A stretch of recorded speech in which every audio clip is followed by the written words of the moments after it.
Hi guys, it's Emily from Novel Novels and welcome to today's video. This is my November book haul. 30 books exactly. But do you want the good news? I stuck with my Waterstones van. I didn't go to Waterstones once. I went there, but I didn't buy anything there. And that was including like many times where I could have gone there.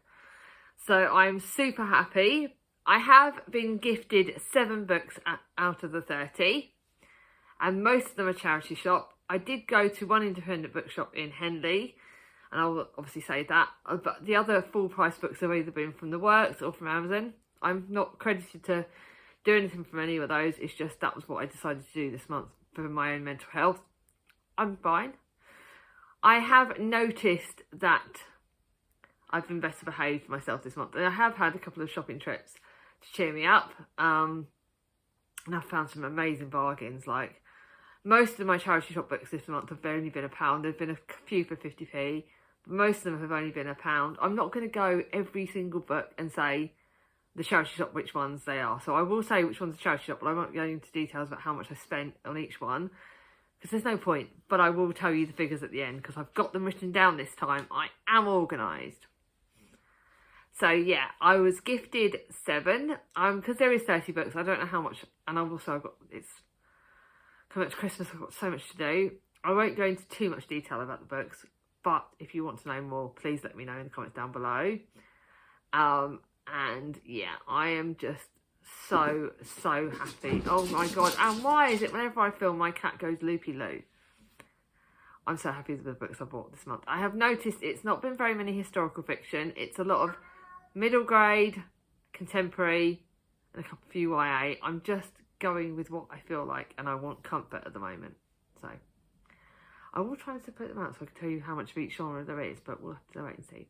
So the first book that was gifted to me by a lovely Olivia from Olivia's Catastrophe. This is The Storms Wom by Claire Weiss. It's a very young middle grade book apparently, and it's about sort of mermaids and things like that. He wasn't a boy, he was like a sea creature, a zippy, stretchy sea creature. Summer was supposed to be jingling because time for fun, friends and fairs, but instead she stuck at a dead-end seaside boarding house run by her grandparents. And then she meets Perry, who's the boy from the sea, dies like a dolphin. She said she found it very middle grade, but I must admit I kind of like the idea of that middle grade. For me, that this might work. It's water, Storm Sisters, like the sound of that. Thank you, Olivia. Then me and Chris went to Henley to cheer me up. Because like I said, things are getting better. Like I said on some of the other videos, I have had a bit of a health issues this month. So I wanted something to make me smile. So Chris took me to Henley. We found The Secret of Haven Point for £1 in one of the charity shops. It's £1. But I'm not going to, obviously it's not added on because Chris bought it for me. I was prepared to pay full price at the shop that we went to, the independent bookshop, but to find this for £1, he was like, I'll get it for you. And I think I speak about this in my gratitude journal. It is one that's got really amazing disability rep. Jack loved it. Chatty from the Mad Chatter loved it. 2 of my greatest middle grade friends have loved it. So for me, this was a no-brainer. I had to have it. It's about the Recklings and it's got so much amazing disability rep in it, and I just can't wait to pick this up. So I will save this for either my Spoonies readathon or one of the middle grade readathons, but this is one I'm super excited about. Then in the Oxfam in Henley, Chris bought me The Galaxy and the Ground Within by Becky Chambers, which is the 4th and 5th, I believe, 4th and last book in the this series. They're on the Long Way to a Small Angry Planet series. I know they're all very individual books, and this one's centred mainly around Cora. No, this is the freak technology failure halts traffic from the planet Cora. So we've got Pi, who's a cargo runner. I think she was in the first book, and then she was a cargo runner for personal reasons, and then she's torn between duty and people. Robert is an exiled artist. Speaker has never been far from her twin, but now she must have the separation. I don't know much about this, but I know it like completes the series, so thank you, Chris. Then a book, again, I nearly bought this full price. I loved one of this author's, The Confessions of a 40-something. I love that book. I nearly bought this full price. So to find this in Oxfam for not very much money, Chris bought it again. And I'm literally so excited about this. It's got great older protagonists, and it's not necessarily the very standard one. So this is about, this doesn't say when you get older you have to have kids, because not all my friends have got kids. And I think this is very good for that. Liz Brooks is still in shock. She didn't expect to get divorced. She didn't expect to swap her busy life in London for a crumbling cottage in the Yorkshire Dales. And she certainly didn't expect to adopt a scruffy old dog called Harry, who's also been dumped. And just older protagonist, animal in it, brilliant. Not older, like probably sort of similar age to me, 30s and 40s. So, but this just looks really good, and it's got a great pink spine. So thank you, Chris. And then I swear I've heard someone talk about Natasha Solomons, this author, and it's apparently like a bit of a take on the Mona Lisa, that picture. Mona Lisa has hung in the Louvre for over 200 years. She's been watched alone in silence as many people have admired her behind the glass. Now she finally has the chance to tell her story. Over 5 centuries, from Da Vinci's bustling Florentine studio to the opulent French court, Mona will be desired, stolen, heartbroken, furious, and above all, she will be heard. I swear I've heard someone talking about Natasha Solomons, but I don't know who, and I don't remember why, and I don't know any more than that. So I am intrigued as to what this is going to be like. It was just a bit, so she, she wrote Mr. Rosenblum's list, and I didn't like that. Oh, fudge. I hope this was not a boo-boo, Chris. Okay. I'm going to hope and pray that this is okay. I'm going to hope and pray.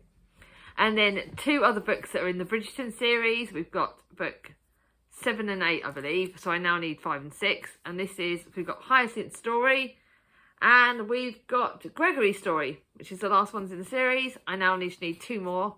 They're on my Amazon wishlist because that will remind me which ones I can look on AVE books for them. I put them on my Amazon wishlist. If I get them full price, great. If I end up using it as a guideline so I know which ones to get from second-hand sites or which ones to look for in the charity shops, brilliant. I love Hyacinth. I love Gregory. But I'm only on Colin's story, so I don't really want to look too much at the background of this because I don't want to know what happens to Hyacinth and Gregory, the 2 youngest Bridgertons. So I'm so looking forward to it, though. I am really, really looking forward to these. Cannot wait. They were Chris's last gift. They're historical fiction. What more could I want? I am so flipping happy. So those are the gifts. At the moment, I'm doing 3 historical, 1 contemporary, 2 middle grade and 1 YA. See how else I go. So I did do a Amazon thing at the start of the month just to cheer me up, and I bought, because I was feeling a bit crappy and I didn't want to go to Waterstones because that seems to be dangerous, so I got the next one in the Evelyn Jones series, the 3rd in the series of Vanishing of Aene Jones. I've loved The Bewitching and The Haunting. Jack recommended this again. This is down to you, Jack. I gave the Waffle Girls a choice of that or The Secrets of Haven Point. Turned out it was a good job they got me that because I found that for chat. So this was from Amazon. It wasn't too expensive. It was on offer, I think.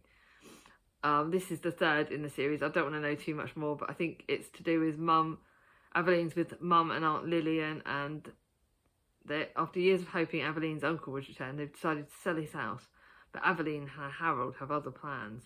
Harold was in the last book, I remember. There's dark magic. I know this will spook me and scare me, but I still bloody love this series. It's like horror, but horror I can cope with. Flipping loved it. So I'm well excited for that.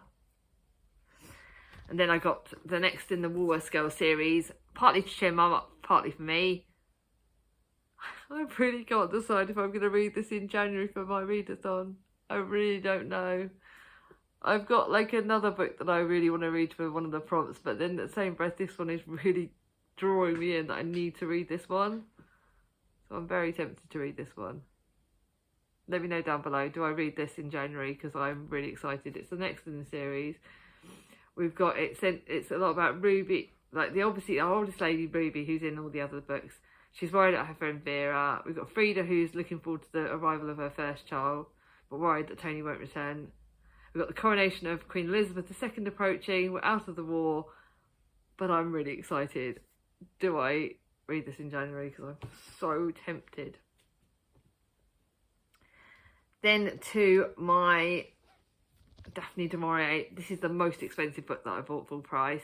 And this is Daphne du Maurier's Maran. I think I spoke about this in my gratitude journal. And this is set in Regency London. Maran is set. It's actually based on du Maurier's own great grandmother. Mary Clark is like, it's all to do with the Duke of York, and it's in the Regency London, and it's gorgeous. And I picked it. I paid £8.99. This was my independent bookshop price. It's just the most expensive book I bought this month, but it's one I'm super excited about, and that goes down as a classic. Then the next one was Thomas's fault, because we went to the works and Thomas made me buy a book because he wanted his my sort of surrogate niece works there and he wanted to see her, so he made me buy this. This was from the works, so not very much money. This was Let It Snow by Beth Moran. Like I said, Mark, my friend on Instagram, has read this author's work and loved it.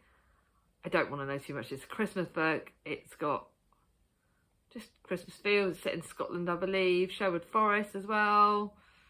It's like set over Christmas. It's a Christmas book. I don't want to know too much. It looks flipping just what I need.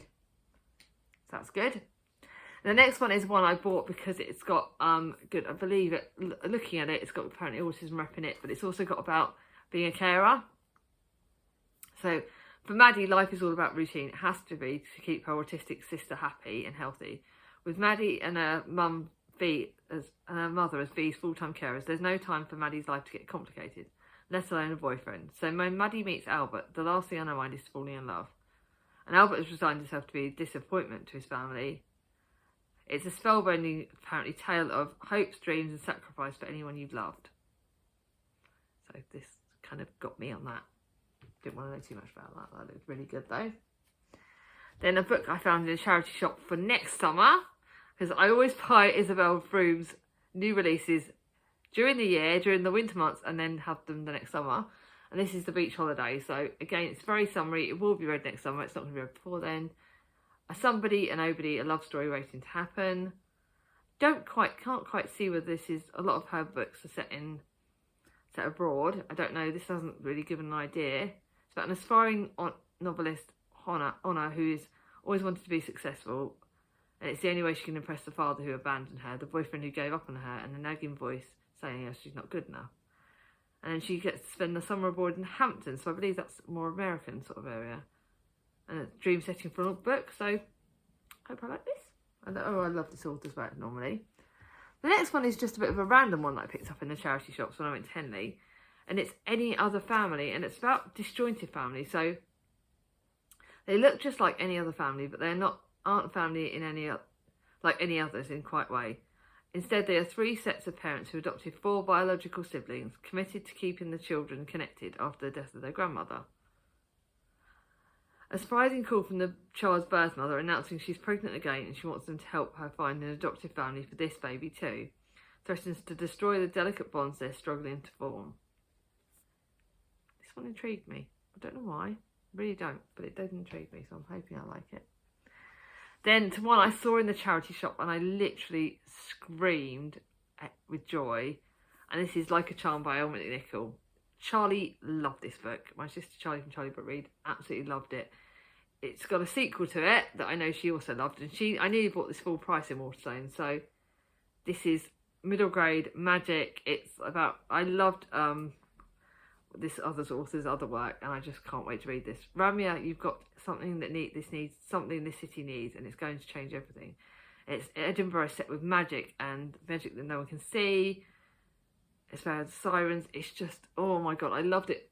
A Kind of Spark, and I just cannot wait to read this. It's middle grade. It's just everything that I need. Then I put, but in my charity shop in Baz Books, I've been debating this for years. I've seen the film and it sort of spooked me out a little bit. This is Miss Peregrine's Home for Peculiar Children.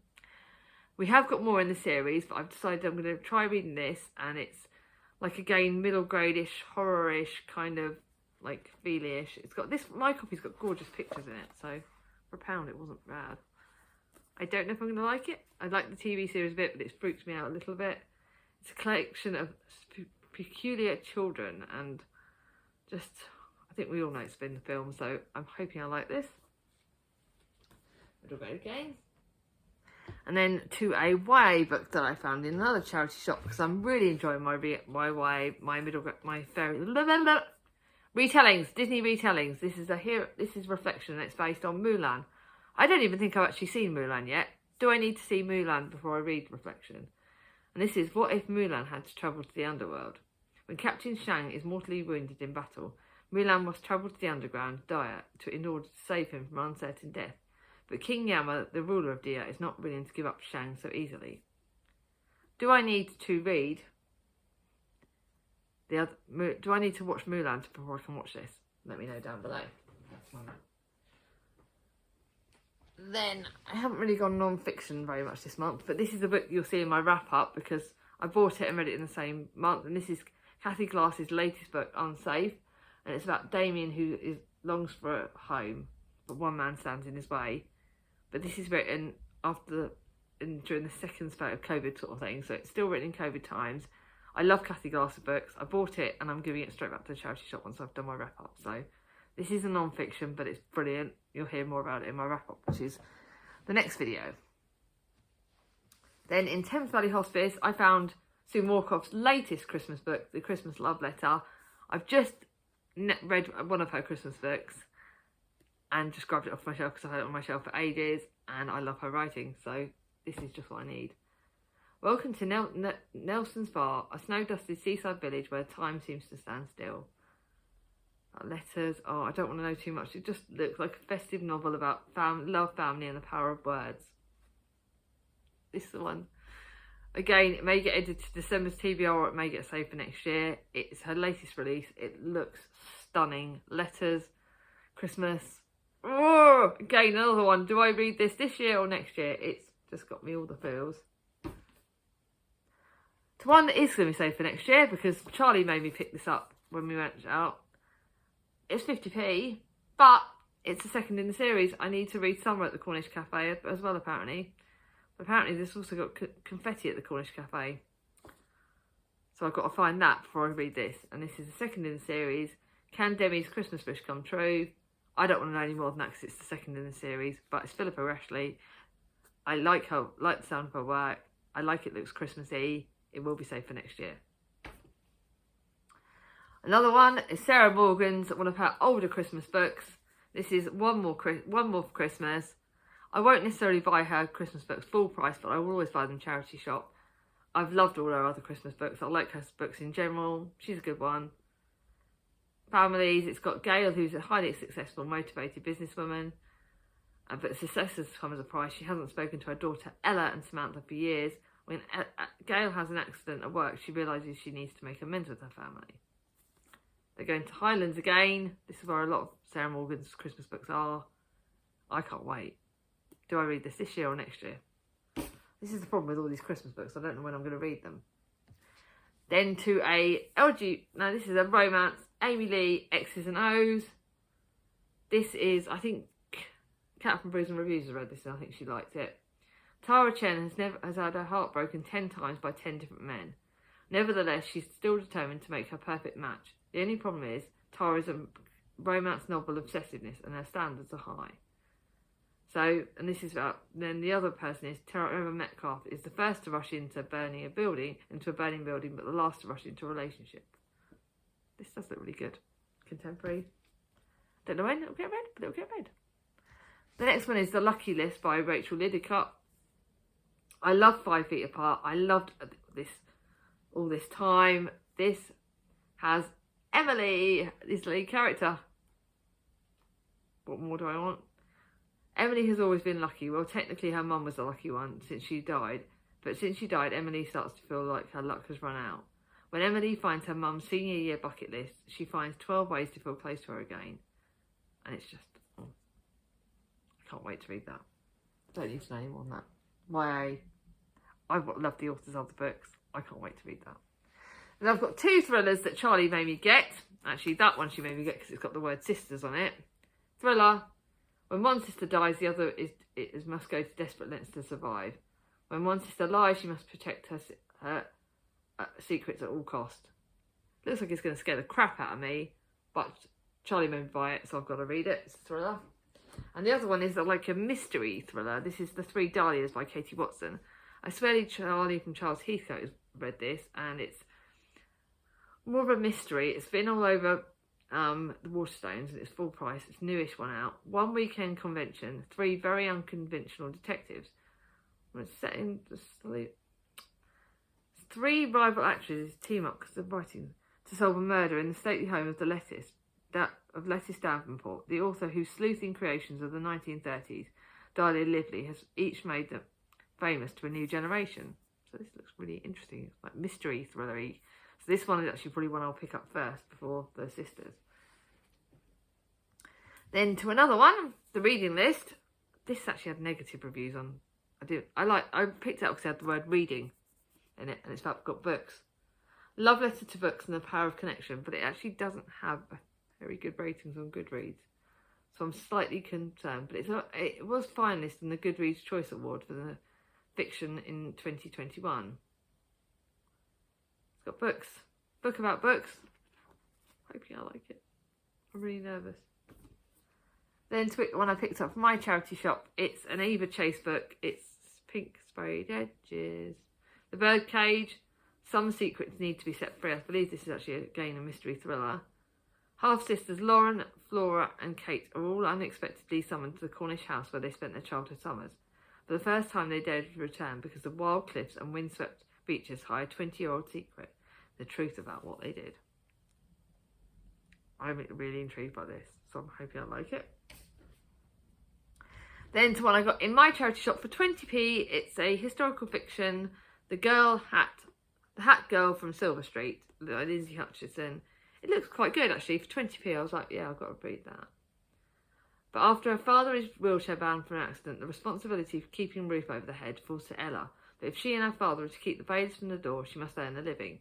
And then she soon discovers that she has a gift for millinery, setting up shop in the front room of their home in Silver Street, Walsall. Ella works hard to establish a thriving business, but long before the fashionable ladies of the Black Country are lining up to wear one of her beautiful creations, and Ella dares to hope for a life with love and friendship. This looks quite good. Historical fiction. And then last but not least, Millie Johnson's The One True North. I nearly bought this full price in my charity shop, but I saw it in another one when I went out. I've loved her books. They're cosy. They probably won't. It's going to be. It might not stay on my shelves, but I know that I've loved this author's work, and I know that I want to read it. Laurie and Pete should never have met, but fate has pushed them together for a reason. 6 months ago, on the same night, Laurie and Pete both lost their partners. Struggling to manage their grief, and they join the same counselling group and meet each other. And this is One True North is a story of friendship and what love means, of secrets uncovered and tea shops in the corner and northern lights. Just looks good. It's actually got quite a pretty hardback. So this is actually quite pretty actually. Maybe I will keep it. But that looks good. Now to the boring bit. So stats of how many I've got of each genre. So I've got 1 classic, 5 historical fiction. So that's less than normal. 1 non-fiction, 3 thrillers. That's more than normal. 3, 4, 5, 6, 10, 11 contemporaries. Kind of standard. I do like my contemporaries. 3 YA and 4 middle grade. No, 5 middle grade. So that's actually higher than normal. But I'm really happy with that. Really, really happy because I'm getting a bit more different. And I'm going for what suits me. But these are the numbers I'm super, super happy about. Right, you guys. Last month, I spent £76 on books. That is ridiculous. Shouldn't have happened. The month before that, I spent, yowzers, 90 quid, but that was the London trip, so maybe that wasn't. £89, that was the month before last. That was like 90 quid. The month, September, so October was 75. Basically, September was 75. August was like 90. I've halved August, this August one. I've spent £42.49 in November. I am over the flipping moon. I've never been so happy, and I know December won't be much because I'm keeping with the Waterstones ban, and obviously I've got presents to buy, so that's going to keep that number down. But I only spent £17.20 at the charity shops and only £24.49 at full price. I'm over the flipping moon. I've done better than I've done in months. I've been really good. So yeah, I've still bought 30 books and I've still gained 30 books. But to have the price that low, I don't feel bad now. I can finally hold my head up high and go, Chris, you're going to love me. I did it! Yay! I halved it. I've done so well. I've spent like over 30 quid less than I've spent in previous months. I'm so happy. Right. So what do you guys think about some of the Christmas books? Which ones should I prioritise? Do I read that Woolworths Girl book in January? Let me know down below. What have been your favourite books of the month that you've bought this month? Let me know of any sort of good bargains you've bought. I'd love to hear that. And if you've got to the end of this video, because we went to Henley this month, and I love water and I love rivers, do a water emoji if you got to the end of this video. If you like it, give it a thumbs up. If you're new to my channel and not subscribed yet, ring on my ding-a-ling, and I'll see you all soon. Bye-bye.